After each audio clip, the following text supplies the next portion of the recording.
जिस समय पार्वती मैया के साथ में भोलेनाथ का विवाह हुआ, विवाह के उपरांत मैया पार्वती एक दिन जिद कर गई, नाथ अब कब तक रहेंगे ऐसी कुटिया में कैलाश पर्वत पर? अरे एक महल तो अपने लिए भी होना चाहिए। तो भोलेनाथ बोले देखो महल तो हम कल ही बनवाए ले, पर हम पे कोई छोड़ेगा तो नहीं, हम पे कोई छोड़ेगा नहीं। तो मैया पार्वती बोली नहीं नहीं बनवा लो।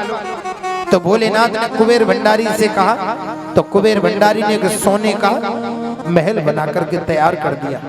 और महल बना करके तैयार किया तो घर में प्रवेश करने से पहले फिर आचार्य को बुलाया जाता है, गृह प्रवेश के लिए बुलाया जाता है कि नहीं? तो आचार्य कौन है? बोले आचार्य सबसे ज्यादा विद्वान तो रावण ही है। तो महाराज रावण को बुलाया और रावण जब आया गृह प्रवेश कराने के लिए, गृह प्रवेश हो गया।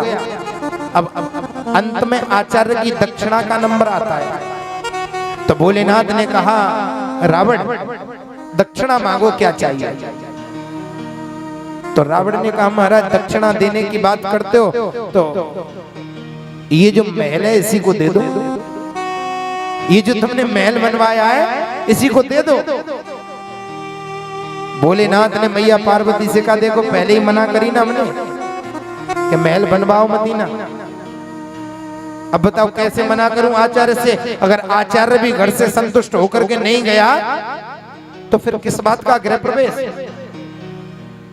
भोलेनाथ ने कहा भाई भैया दिया मैंने, ये महल तुमको ही दिया।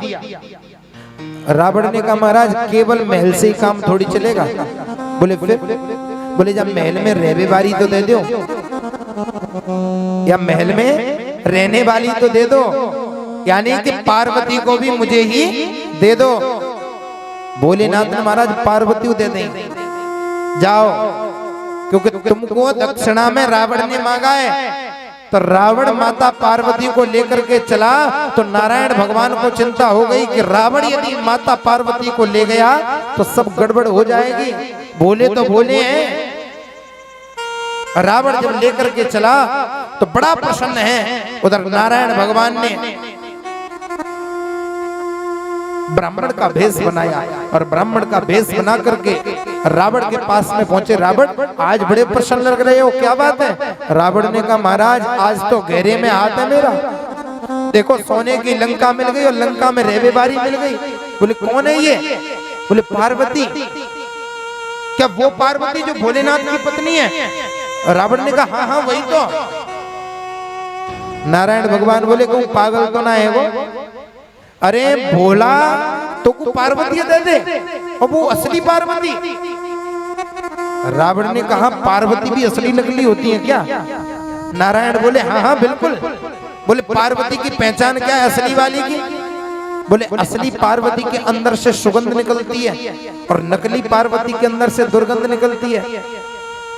नारायण भगवान ने मैया पार्वती को इशारा किया तो मैया पार्वती ने अपने शरीर से दुर्गंध निकालना प्रारंभ कर दिया। रावण ने जैसे ही मैया को सूंघा, जब दुर्गंध आई तो रावण माता पार्वती को छोड़ करके चला गया। ला करके नारायण भगवान ने मैया पार्वती भोलेनाथ को वापस करी। महाराज लंका दई सो दई, इन काय को न्योछावर करे दे रहे हो? तो बोले तो ऐसे बोले हैं महाराज, इनके जैसा कोई बोला नहीं है। प्रेम से बोला राधे